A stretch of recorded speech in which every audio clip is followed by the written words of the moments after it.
Road trip reporter Eric Wright here, riding along with the Diaz family in their new Toyota Grand Highlander. So big they barely know I'm here. Back in the roomy third row, the twins battle over a tablet.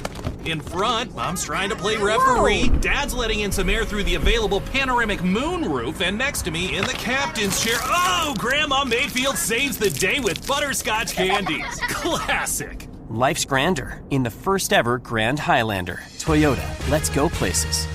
This episode is brought to you by Navy Federal Credit Union.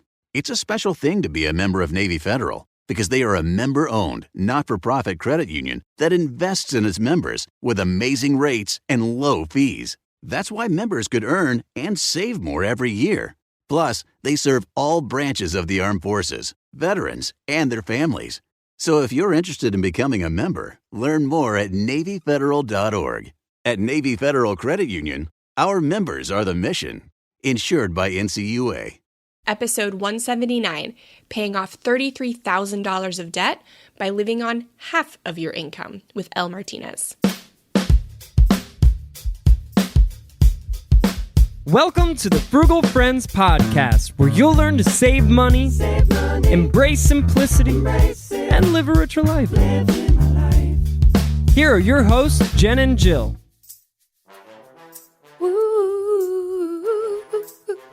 Welcome to Frugal Friends podcast. My name is Jen. My name is Jill.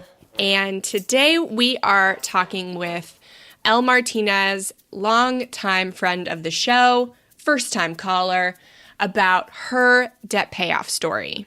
It is. We love debt payoff stories. And not only is it debt pay, it's like a double whammy, like a boom, boom.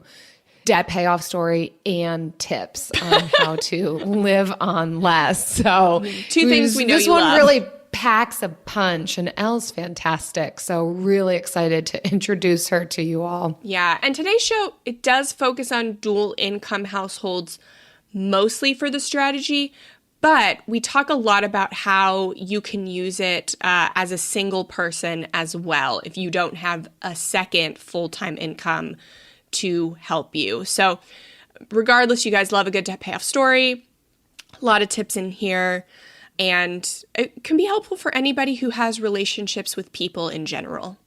People are in your life.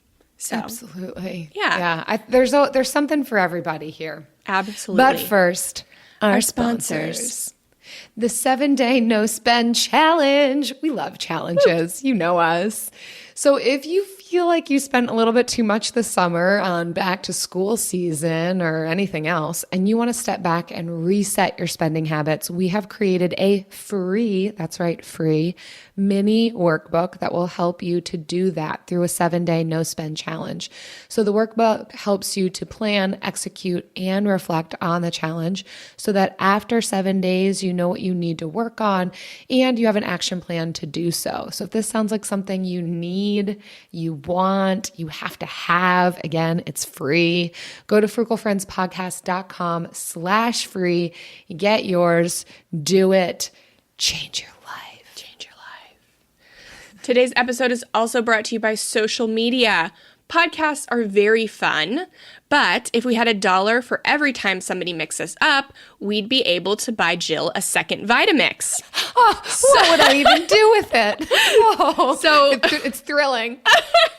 We are posting more regularly on Instagram so that you can see our faces, but also sharing tips from these episodes so that when you hear something and you think, oh, that's a good tip, and then you go do stuff and you forget it, don't worry. Follow us on Instagram. We are going to be reminding you of those things. And then we're also going to tell you kind of where to find the lovely people who write the articles we talk about and all of this stuff. So if you are on Instagram and you want to see some reinforcement from these episodes in the form of short vids and infographics and just visual stuff that you can't really get on a podcast, follow us at Frugal Friends Podcast on Instagram. And the occasional selfie of all the frozen pizza Jen and I eat. Yeah, probably. Probably a lot of that too, if you're into it, even if you're not into it. So today, like we said, we're talking with Elle Martinez. She is a couples money expert. She hosted the Couple Money Show for many years and now hosts the Simplify and Enjoy podcast, which is very much aligned with all the stuff we talk about on Frugal Friends. And so we just talked about simple living last week. She talks a lot about that. So she is also a longtime friend and great human being. So we are excited to share her greatness with you. So without further ado, here's Elle.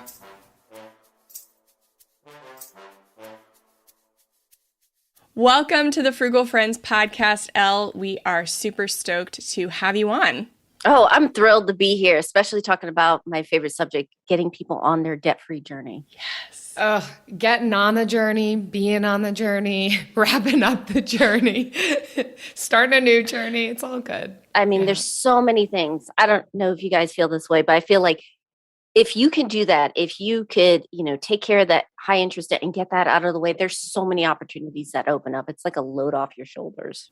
Yeah. And there's so many ways to do it too. Like we talk about getting on the journey and, being on the journey, but staying on and like making the habit changes on that journey that last far beyond paying off debt.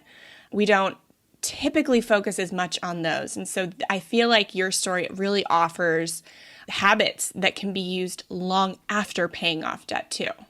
Yeah, absolutely. Because I feel like you have to appreciate the season of life you're in, whether that's what's going on with your family, but also personally with your financial goals. There's times when you're going to have to put the pedal to the metal and knock out that high interest debt. But then when we're talking about low interest student loans, then there's a little more wiggle room. How aggressive, depending on what your holistic goals are, do you want to be with those debts? So much freedom and permission in it. I love it. Yes. And we all, Jen and I, our listeners are suckers for just a good debt-free story. So we are so looking forward to getting into that. But then we also love all of the tips and other ways people approach finances just to help us look at it from all aspects and facets. So for so many reasons, we are just thrilled to have you today. And I'm wondering if we can just start with the nitty gritty, the who, what, why, when, how of your debt. What was it? How much? And what was the catalyst for you for deciding I'm going to get out of debt? All right. So I'll let you know just straight off the bat, I had the trifecta of debt. I had the credit cards, I had the car loan and the student loan. And the catalyst was a conversation with my then fiance, now husband. When we got engaged, now I realize how awkward it was. At that time, we got engaged. We were in college. So we're both the typical broke college kids. I mean, we knew all the happy hour specials, the 50-cent tacos, the half off drinks everywhere. And we did that. So we thought this is going to be an easy conversation. And we had talked to friends who were happily married, years ahead of us. And they kept saying, have you talked about the money? And I thought, all right, we'll do that. So we set a date like, thinking this was going to be a quick thing. And we discovered very quickly how different we approached our finances and what was going on with our debts. So on my side, like I mentioned, I had those three types of debts. Altogether was over $30,000. I think it was like 33 in the end, $33,000. And my husband had one debt. It was one semester's of student loans, and he was going to pay it off after the 6-month grace period. So he was completely on a cash system, like no credit cards. Even to this day, he doesn't have a credit card to his name. That's just, different, right? Good for him for only having one semester's worth of student loan debt. I mean, Right. I mean, and it was not that we're old, but I mean, it was different then. We stayed in state and we really had the support of our family, which we're grateful for, that helps lower some of the expenses, scholarships, and we hustled like crazy for scholarships. But even on my side, I had about 20,000 was the actual student loans. So that was the catalyst, was we need to get this done. And so I immediately set a goal to pay off at least the credit cards by the time we got married. So that was less than a year. I had to get that knocked out. I felt like maybe it's the competitive side of me. I was like, oh, no, I don't want to be that person. So I'm going to get this knocked out. And that's how, I started discovering personal finance blogs. And at that time, there were only like single guys that were talking about it, which, it's great to get those tips. But then I started journaling it, and that kind of, runwayed me into being a personal finance author and writer. Amazing. Was your fiance at the time, I mean, husband now, was he a motivating factor for you when you kind of realized, oh, he's not bringing as much debt to the table as I am? Like that competitive side, is that what you're saying? Yeah, it was interesting because, again, it's two people coming together and we had different financial situations. So I was raised by a single mom and she wasn't heavy into debt, but it was, at times where she would put something on the credit card, pay it back at a certain point. But it was, if you could afford it, you were okay. And he came from a family where they had a family business. And so they were more conservative because they had employees that, were relying on them.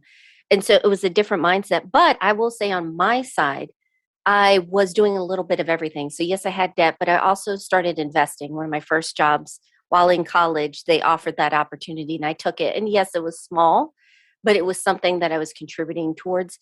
And I was at that time earning more money than him. He had an internship and then eventually got a job right out of college.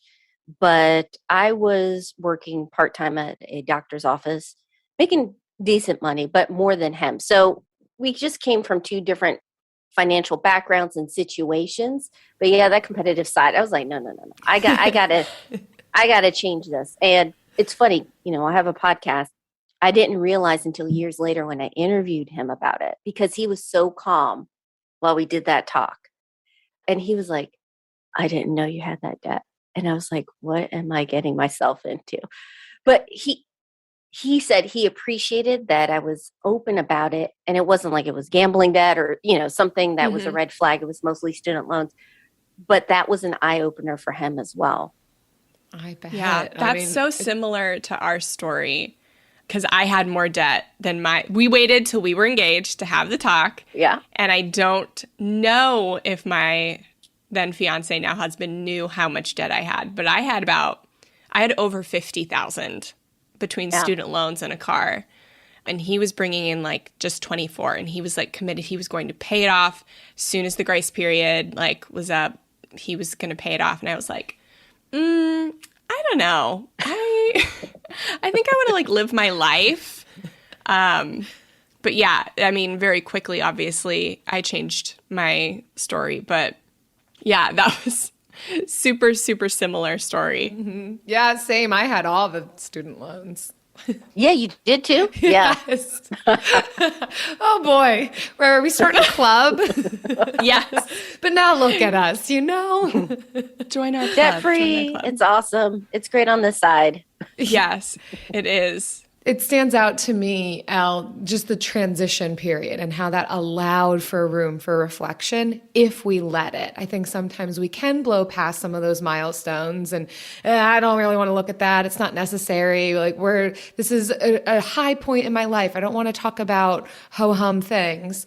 But allowing some of those milestones, transition, pivotal points to be that reflective time to look at, is there anything that I want to shift? Are we both good with this? How do we readjust and realign? So there's definitely a piece in there that I think we can all take with us of how can we look at these things at these different markers throughout life and allow them to make room for growth and change and a little bit of competition maybe. Yeah, especially, at my situation, it was my fiance, but if friends, if in your circle of friends, you can have these conversations and it is eye-opening because we approach money so differently and how we look at debts. I have friends that are definitely where my husband was years ago, where it's like, I don't even mess with that. That's just too much trouble. And others who are in the same boat as myself. So, having these conversations about how we feel about money and how we handle about money, I know feels awkward at first, but it's been eye-opening. And, I have conversations with my friends. Probably I'm a little more engaged since this is what I do. Mm-hmm. But, we always appreciate bouncing ideas off of each other, too. Yeah. And it gives people permission to be different with their money, because some people want to be different, but they think, oh, this is the way everyone is. It's impossible to be different. But when we have those conversations with our friends and maybe family, but definitely friends, and for sure, if you are dating somebody seriously, maybe have the conversation before you get engaged. But we give people permission to be different, to be who they want to become, if that's is something they've been waiting for. So it's not just beneficial for us, it can be beneficial for the other people as well. Yeah, especially with paying off your debt. There's so many different ways you can approach it. Mm-hmm. And I know there's the, not mentioning names, the gazelle intense. And I feel like there's a time and a season for that. But sometimes depending on, what are your career goals, what's going on with the family, and what type of debt you're dealing with, you might choose a different route. Yeah, you don't have to be intense animals the whole time or at all in order to pay off your debt. It doesn't last for long. I just learned recently, lions sleep about 20 hours a day. You did learn that recently. As much as sloths sleep. But they're productive in the They're uptime. productive in those 4 hours. But they sleep as much as sloths. This blew my mind. I'm a changed woman now. She really is. She really does. So speaking of being productive in the 4 hours a day that you are awake, if that is you. So like for you, Elle, what made the most significant impact when it came to paying off your debt? I mean, there's so many different things. In our situation, with the credit card, the next one was taking care of the car loan. I had gotten a bad car loan. So I will tell you this. I got a car loan because I felt like I deserved it. I worked hard. I was doing school full time, working, volunteering, taking care of my grandma. I was like, I need a reliable car. The interest rate was ridiculous, double digits. And I needed a co-signer, which was like the sign you should not get the car loan. So to give you an idea of why I felt like this debt was definitely had to go ASAP, we talked about it. And for us, we decided that we were going to shift how we approached our finances, and we were going to live off of one income and then use the second one towards our goals. And there were two reasons for that. One was the debt itself, but then two, again, what's the real life situation you're going through? I had gotten a great paying internship, which is rare, but I didn't know when it was going to end, if it was going to continue beyond the semester. Thankfully, it did. So we wanted to make sure, could we cover our expenses if that internship ended at the end of the semester, or, maybe the next one. And I have to say, looking back, that was the biggest change that we made that made a huge difference. It forced us to get creative with our expenses, like where are we going to live? We actually found this adorable, I say adorable now. Our friends are like, this had no amenities, but get this. We were in Norfolk, Virginia. We were across the street from the Chesapeake Bay. It was a 1-bedroom, a little shabby, but we literally could walk to the beach, just cross the street and be at the beach. And that's really what we needed and wanted. We wanted that low-key vibe.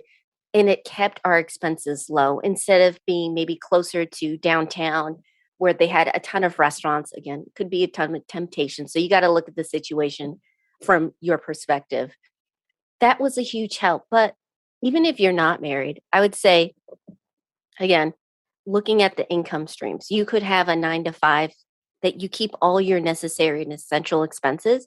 But if you pursue side hustles like I did at the time at various times off and on, that could be dedicated towards your financial goals, whether, it's paying off debt or saving up for something that you really, really want.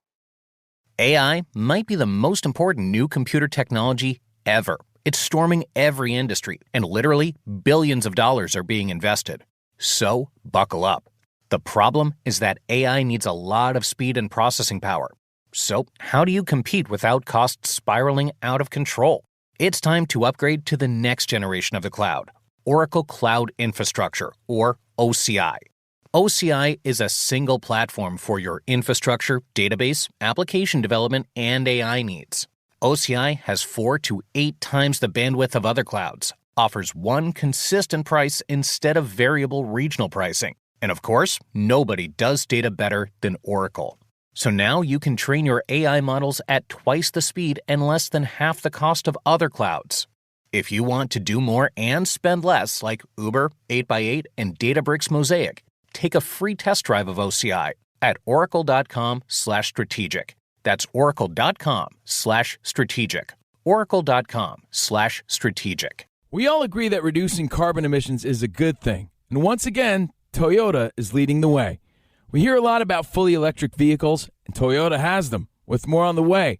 But we also know a BEV is not for everyone, whether it's because of cost, range, or concern about finding a charging station when you need it. Plus, the raw materials used to manufacture batteries are limited.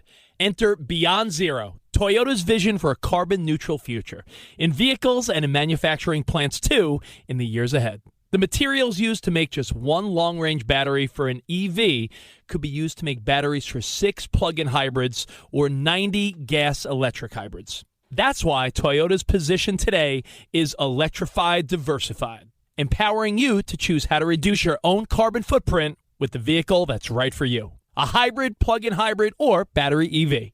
So shop, learn more, and get details at toyota.com/beyond zero. Toyota, let's go places. Yeah, I appreciate the ways that the strategy can be shifted to accommodate for people in different situations. And that's just it. It's creativity. It's looking at where is their money coming in? Where's there room to make more?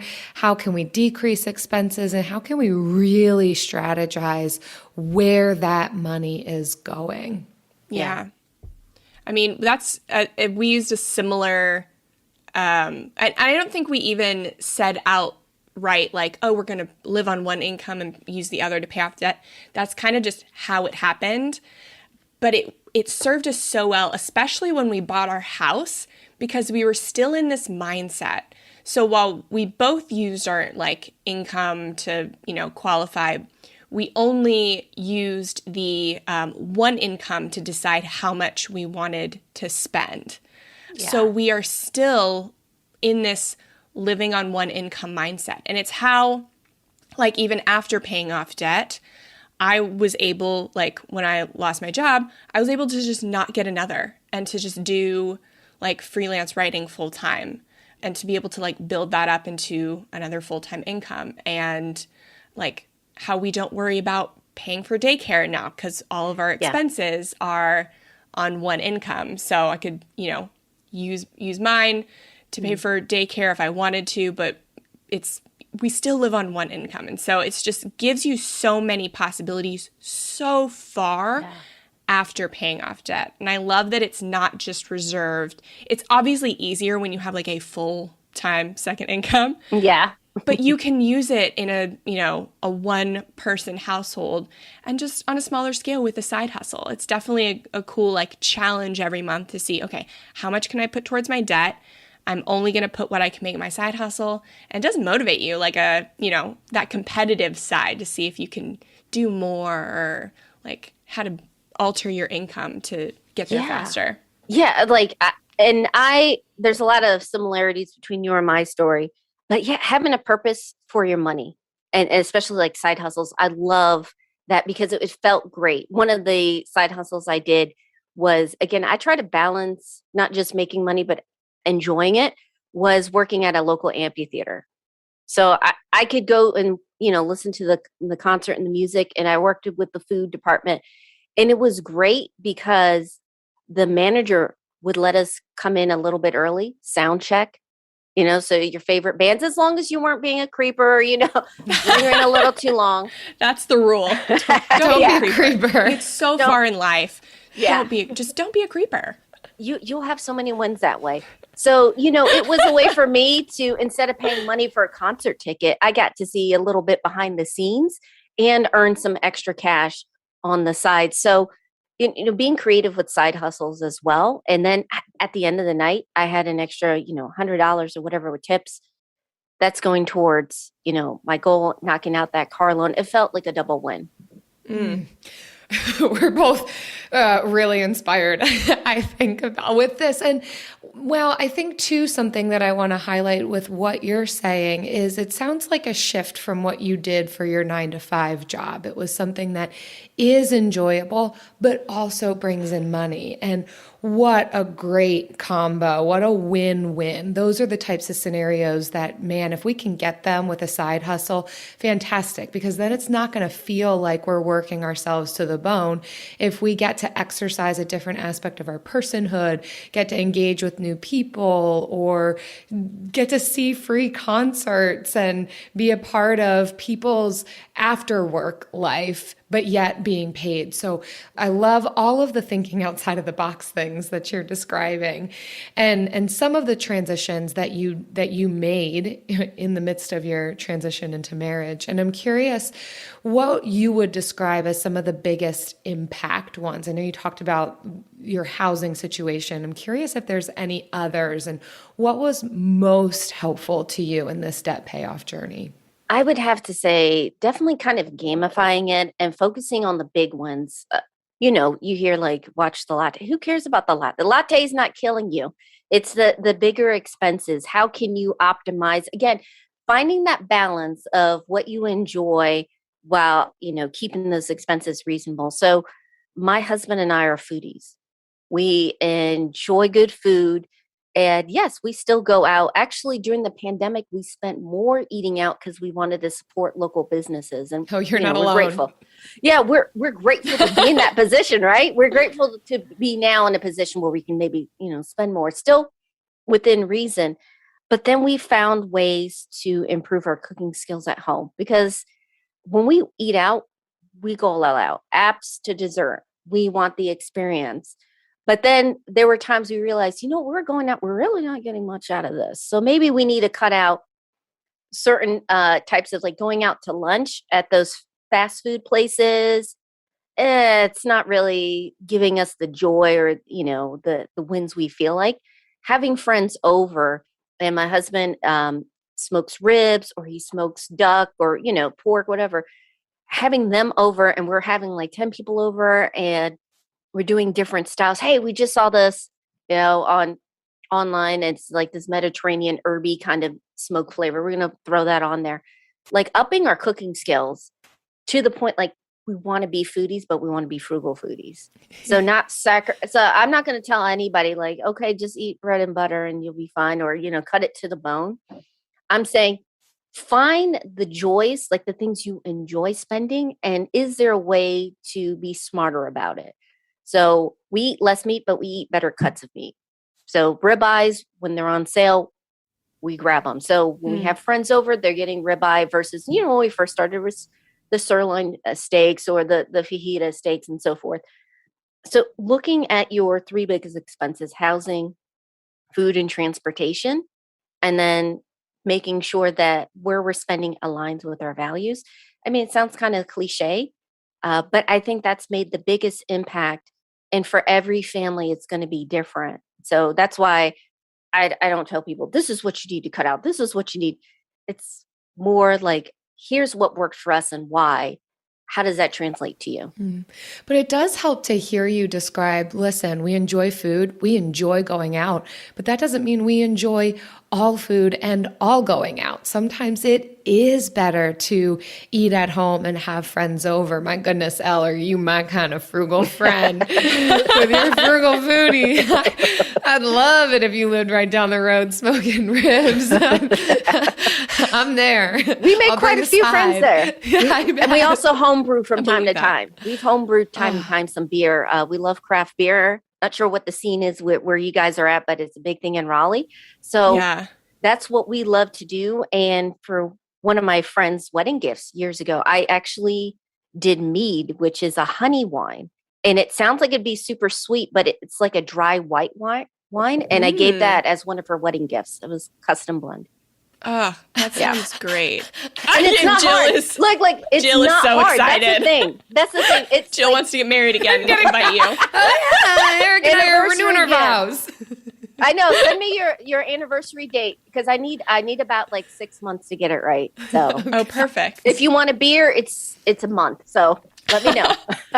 I love that. And I love that you touched on values-based spending and how you discovered what 100% values-based spending, not just like this kind of fits with my values. Like you noticed, yes, we are foodies, and so we love going out to eat.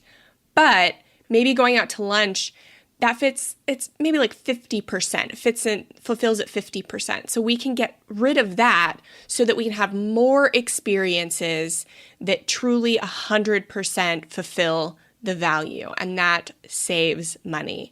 And I think that's something people often get caught up with in values-based spending. They're like, well, if I'm spending in my values, I'm going to be overspending every month. But you don't value as much stuff as you think you do. Yeah. So it's really like worth it to do the hard task of figuring out, okay, and dissecting your expenses, like what in this is really fulfilling one of my core values, one of my greatest pleasures, and what about it is not, and how can I get everything I want in this expense and not any of the things that I don't care as much about. Yeah. And that kind of reminds me, that's one of the things I love about money challenges is that you experiment, because you're not going to know until you test certain things out. Like, do I miss this? Or is this something I can't live without? Like the no spend challenge is really helpful, because then you realize, well, I really like the social part of eating out. So maybe I can have friends over, and I love good food.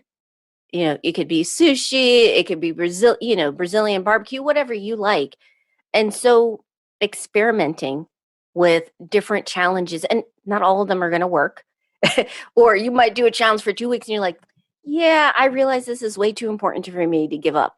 But then you get a value out of that, because then this is where I do want to redirect my money. And you can use that as motivation. Like, once I'm debt free, look how much money can go towards this. Absolutely. It can build a skill for you. Yeah. You've, like you said, you gained more cooking skills. For others, it might happen in another area as you get creative, but you still honor your values. So much good stuff in this. Mm-hmm. Oh, thank you. We love challenges. Mm-hmm. We're borderline obsessed. So, Elle, all right, let's get real in this last question. Okay. If you could go back and change anything about your debt payoff journey, what would it be, if anything? I feel like I felt I had to go to the bone, like cut my expenses to the bone. And that's what I did with the credit cards. Like, I did my side hustles and I cut my expenses. I also had the wedding, we were contributing towards the wedding. But you got to consider, like, the journey should be as good as the destination, or that what you're going for. And understand that if you want something sustainable, it's better to have that buffer within. You don't want to burn out either. You're working too much. You don't want to mentally be sick and tired of cutting your expenses that you just quit and then you go overboard. You want to find a pace that matches you, and be comfortable. It's going to shift. Like in a certain season of life, oh yeah, I can go hard on, working as much as I want to. But now that I have 2 kids, I'm looking for opportunities, like within my business. What can I expand services? I'm not looking to, leave the house and spend time commuting and so forth, ignoring the pandemic, situation. This is what's important to me, which is at the end of the day, beyond the numbers, beyond paying off the debts, it's building a habit so that your life revolves around the people and projects that you love, because it's about the time, not about the money. So many quotable quotes. The journey should be just as good as the destination. Find the pace that works for you.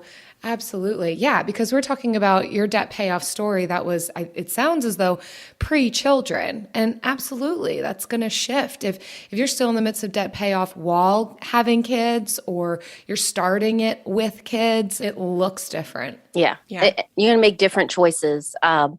And we appreciate that. Like, we love that we're at a point, the motivation to pay off debt is I can build a business from home.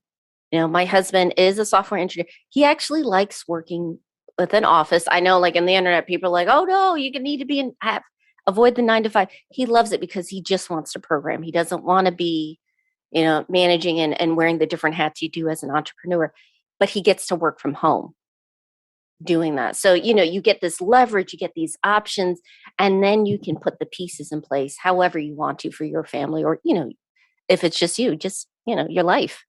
Mm-hmm. You know what else puts all the pieces into place every single week? Every single week. It is the building block of my life. It is the cornerstone. The bill of the week.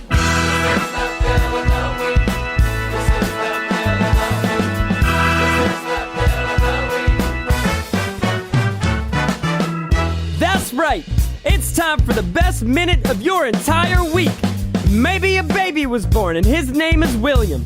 Maybe you paid off your mortgage. Maybe your car died and you're happy to not have to pay that bill anymore. Duck bills, Buffalo Bills, Bill Clinton. This is the bill of the week. Elle, every week we invite a listener or our guest of honor to share with us their bill. And we would love to hear yours now. Okay. So this kind of connects to what we've been talking about, like the options that open up after you pay off debt. I checked this month and, with our bills, our electric bills, they'll tell you compared to last year how much it was. And it was lowered dramatically. So let me tell you the story. I know, Jen, you're in Florida. Mm-hmm. So you understand. We both are. You guys understand, like hot, like air conditioning here is necessary. Like it is going to be past 100 with the heat index. So every summer, we have an older house. It just would be, and I did all the tricks, insulated everything, and the bill would be so high. Well, living off that one income, and then with the pandemic, stay at home, and then the tax benefits, we went ahead and replaced like half the windows in our house. Like it's a 60-year-old house. I mean, it's really cute. I love it. A little mid-century style, but like those windows just were falling apart. Our bill went down like $75 compared to last year in 1 month, just with that. So it's great. Like having the habit of paying off debt morphed into having a habit of saving. And so when there's opportunities that come up, whether it's, a tax credit or just the fact that you're saving, there was a deal with window. And of course, you also know how to like do research. That's one of the skills when you do, debt payoff, you research and you call and you get estimates. I'm really happy with this. And it's better for the environment too. Mm-hmm. Such a good long-term thing, just insulation. No matter which way you look at it, for bugs not getting into your home, for cooling, for heating, because I imagine there are some months where you would use some heat. So just for so many reasons. And It's an upgrade to your home now that is going to bring more value to it. Yeah, and 75 might not seem like a lot, but if you think about 6 months of the year, the winter and the summer, that is hundreds of dollars of savings, which we might use for vacation, or might decide I'm going to brew something different. Like you have so many different options with that. Yes, upgrade Go the backyard. With the fancy. Yeah, that's so funny. We also got new windows last year, and we did Travis did all of the calling all of the window companies in the county. And brought all of them over at different times. And literally they would always ask without fail. And I was actually super surprised and impressed and took notes. They would ask, "Oh, what did the last person quote you?" And he would say, and they would quote under literally every single time. And I was like, just keep having them over. Come on. Like we could do this 20, 30 times. Yeah. And so we went to this with the second lowest. So not the lowest, but the second lowest. Yeah. Because you got to ask around, because sometimes the person that's the lowest doesn't understand, like there's certain things that may be different about your house. Like we have an older house, so there's the materials are different. We had wood windows, which were beautiful, but they were rotting on the outside. We discovered, so getting someone who's knowledgeable. Yeah. But like that is a fantastic tip. If you have your own house, just call at minimum 3. It always amazes me. It always like how different it could be when we finished our basement to become an office space. I'm talking about there's a difference of $8,000 for the estimates. or what they we can got and can't half do. from the very first quote we got it down to almost half of that. Yeah. So take the time. It's worth it. And that was that's a tip everyone can use. That's a tip and a bill. I promise you week. that will save more than the latte. Absolutely. Absolutely. And I love a latte. But here's the second tip of the week, and Jill is to thank for this one. I ordered a cappuccino yesterday, which is cheaper than a latte. So I'm calling this financial freedom, and financial intelligence is going to now, in my mind, be referred to as the cappuccino factor. Oh, I love Just that. a little bit less than the It's last. just a little bit less. You got to brand that. You got to put it on a T-shirt. David Bach would be totally fine with that, I think. The cappuccino is a little bit less milk, but it's basically a latte. It's a hot cup of milk, yeah. So if you want to submit your bill of the week, visit frugalfriendspodcast.com/bill, whether it is your cappuccino factor or your latte factor. We want to hear about it. We all agree that reducing carbon emissions is a good thing, and once again, Toyota is leading the way. We hear a lot about fully electric vehicles, and Toyota has them, with more on the way, but we also know a BEV is not for everyone, whether it's because of cost, range, or concerns about finding a charging station when you need it. Plus, the raw materials used to manufacture batteries are limited. Enter Beyond Zero, Toyota's vision for a carbon-neutral future, in vehicles and manufacturing plants too, in the years ahead. The materials used to make just one long-range battery for an EV could be used to make batteries for 6 plug-in hybrids or 90 gas-electric hybrids. That's why Toyota's position today is electrified, diversified, empowering you to choose how to reduce your own carbon footprint with the vehicle that's right for you, a hybrid, plug-in hybrid, or battery EV. So shop, learn more, and get details at toyota.com/beyondzero. Toyota. Let's go places. We're an Instacart family. Oh my goodness, we saved so much time with same-day grocery delivery. So we joined Instacart Plus. And now we're saving more money. We get unlimited free delivery on orders over $35, 5% credit back on pickup, and a family account to shop together. Did you know members save $460 a year when they order at least once a week? I do now. See how much you'll save. Visit instacartplus.com for 2 weeks free. Average savings exclude membership fee. Individual savings may vary. Credit back excludes alcohol. Paid membership auto renews. Additional terms apply. And now it's time for the lightning round. Pew, pew. I'm nervous. I love doing this with guests. I know. It's the best. So It always starts out like, relatively professional, and then we just end by yelling at you, and it's all good. well, that's how eased into relationships this. go. I feel like I'm with friends, By the end of it, it's like, I get this. There you Yeah, go. you don't start eased out you weird. in. You develop into weird. We And that found is a how good pace. It goes. And the journey was as good as the destination, Yes. I hope. Yes.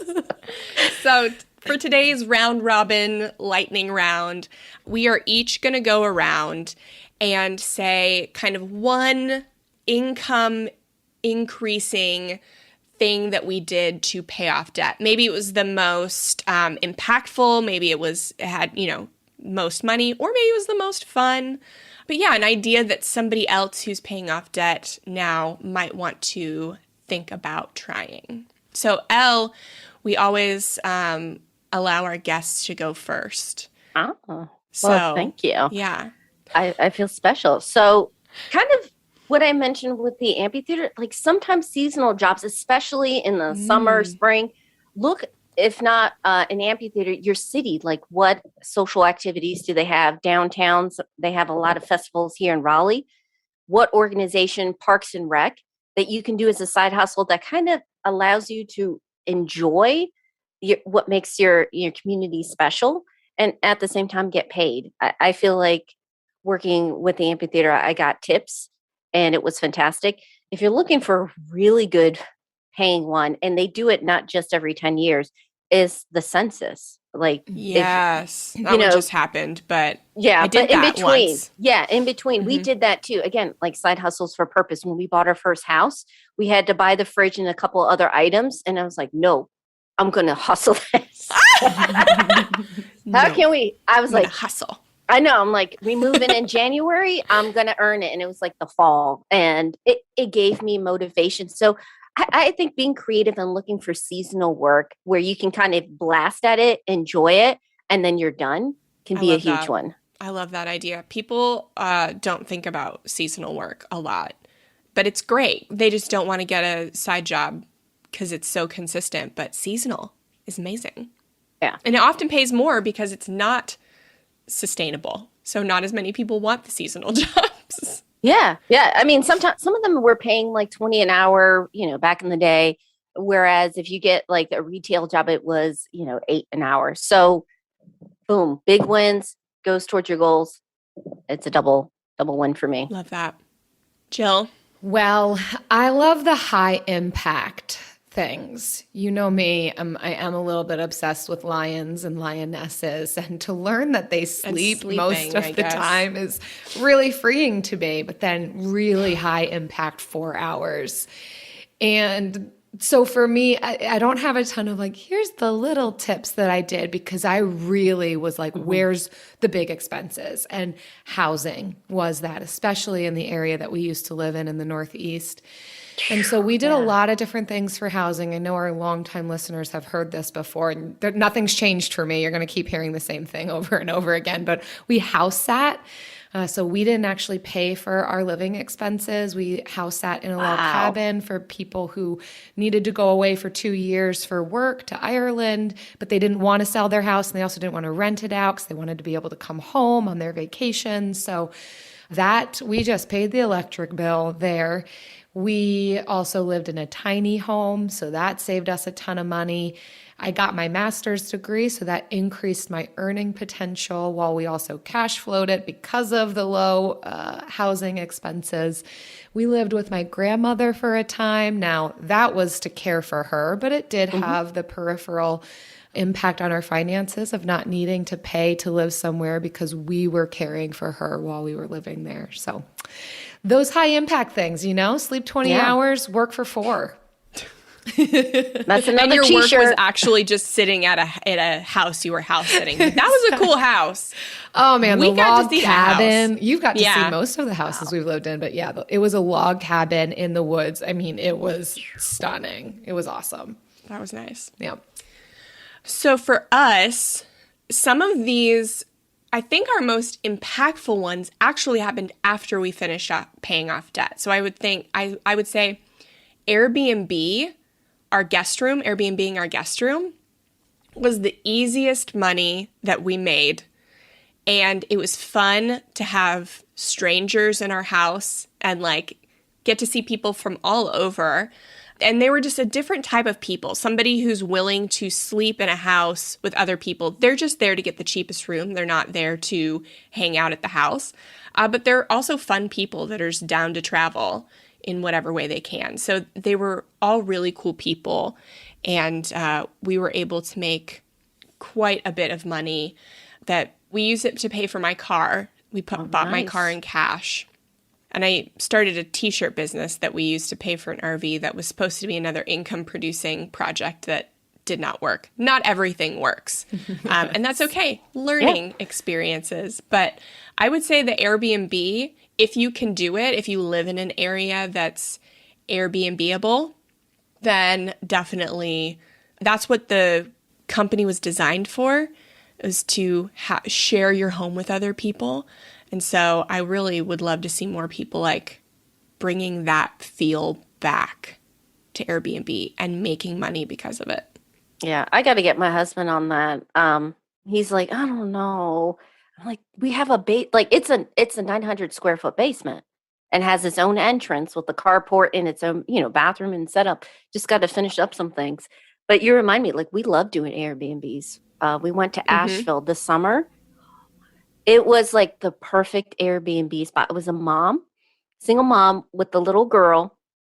And she had this like basement apartment. She's an interior designer. So I'm not I'm not gonna lie. Like, I was taking pictures and notes. Like, how does she partition this? Like, it really flowed well, and it was within 2 minutes of some fantastic food places downtown Asheville, and it was a great deal. I mean, it wasn't the cheapest, but it had everything we need plus laundry. And when you have kids, Oh my gosh, that's a consideration. And a yard. That's another reason. When you have kids on vacation, they need a place to run, so you can actually lay down and rest. Mm-hmm. And when you stay with somebody who's a local, you have a live-in guide to tell you what to do there. There's just so many positives.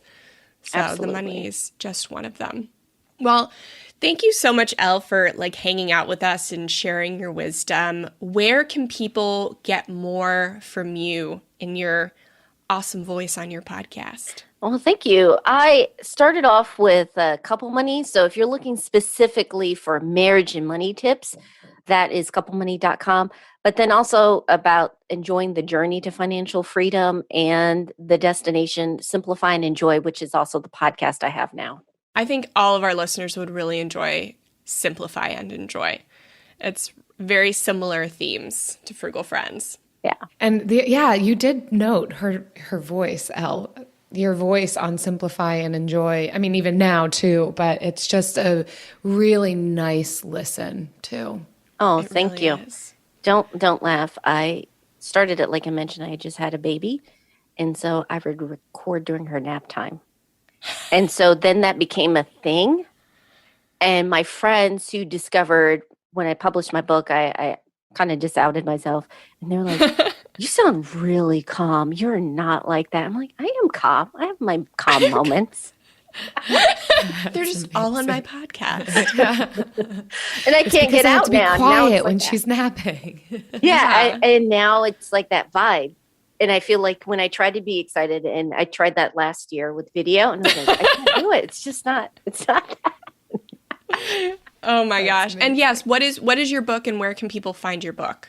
Oh, it's Jumpstart Your Marriage and Your Money. And you can find it on Barnes & Noble, Amazon, IndieBound, I believe, as well.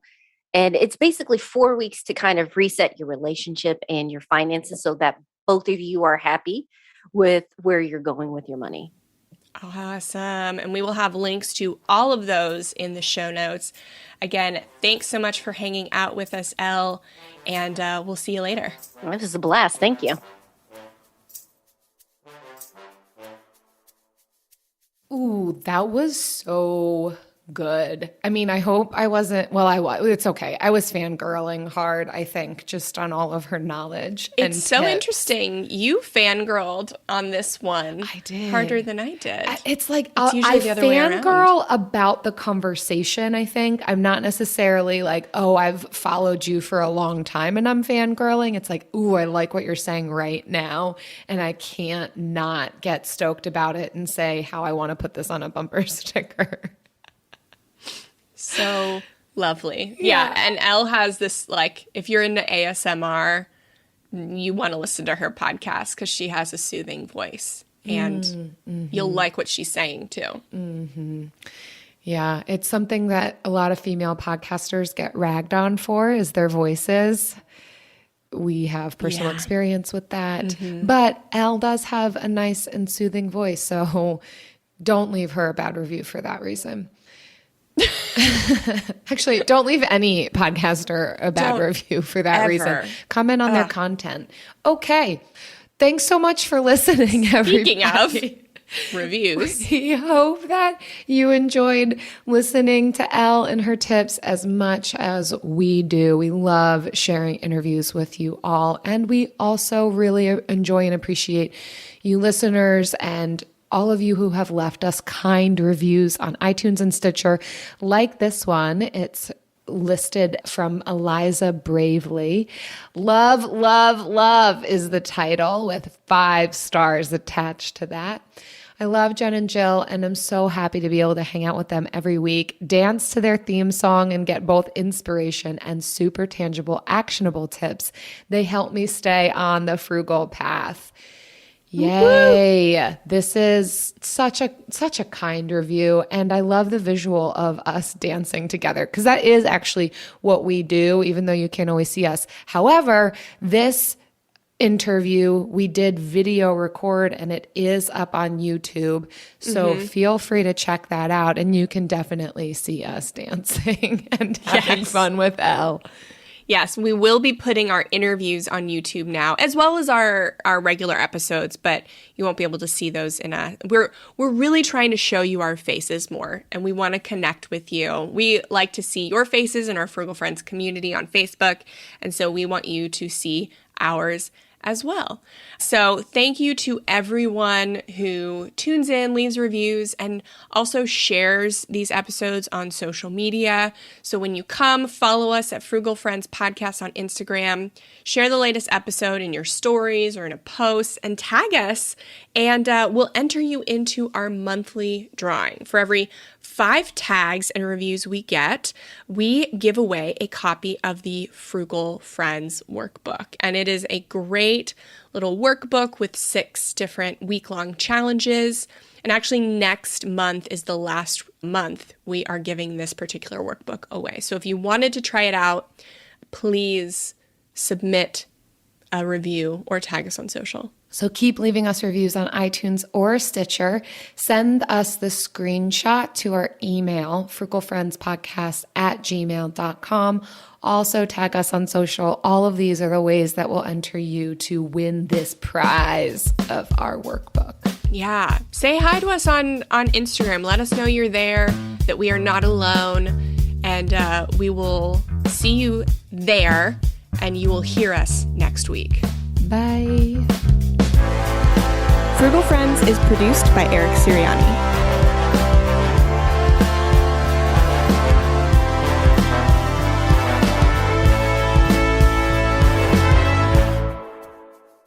Jen. Yes. Would you consider yourself to still have a side hustle? Do you have a side hustle? My main hustle is so all-encompassing that my side hustle is probably raising my child. Because that takes a lot of hustle. Yes, and hopefully you see high returns on that investment. Actually, no, I do have a side hustle. And now my side hustle is freelance writing again. It was my main hustle, and now Frugal Friends is my main hustle. But I still like to pick up a few freelance projects every month because I'm a nerd and I like to research and write about obscure financial products and things like that. It probably keeps you limber. That's what it keeps my mind limber, keeps me in touch with things outside of just frugality and spending psychology and all of that. Like, this is my passion. This is what I love to do. But I also like to stay in touch because some people have questions that are outside of like the realm of saving money for us, and especially in terms of investing, insurance, stuff like that. And I'm not a licensed professional in either of those, but I do write about them extensively and have for years. So I like to stay on top of that. Isn't that, seemingly the goal to bring more focus into our lives and not have to fill every hour of our time with making money. However, I think for some, diversifying what we're involved in and what we can bring income from might always be the case. It's always good to have multiple streams of income. Yeah.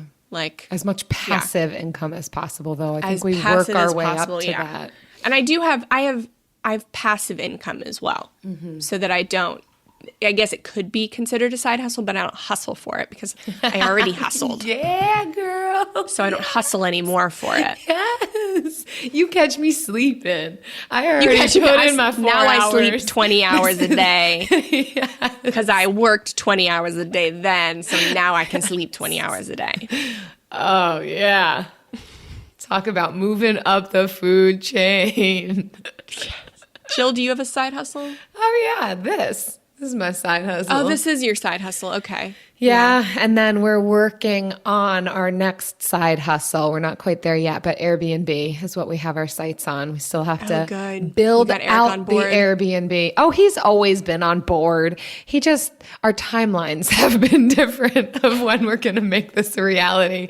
But as I show him the money, or the lack thereof, he gets on board more. Show me the lack of money. Show me the empty bank account. Yes. I love it. So there you go. I don't know that we'll ever just and maybe as our energy levels decrease, but both Eric and I just we like being involved in a lot of things. Mm-hmm. Diversify those income streams.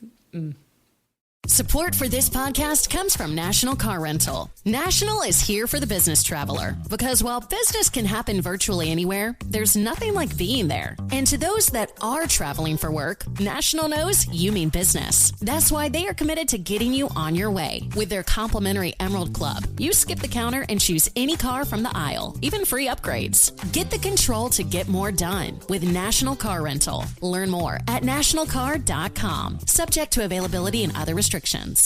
Land.com can help you find that little patch of ground to call your own and do all the hunting, fishing, and hanging out with the family you want. Just know that getting your own piece of land is something that can generate memories for generations, but also has the ability to generate income in both the near and long term. Like if you just want to start a rental business / family compound. Go to Land.com and check out the hundreds of thousands of rural listings from all across America. Enough dreaming about it. Land.com is a place to find and invest in your open space.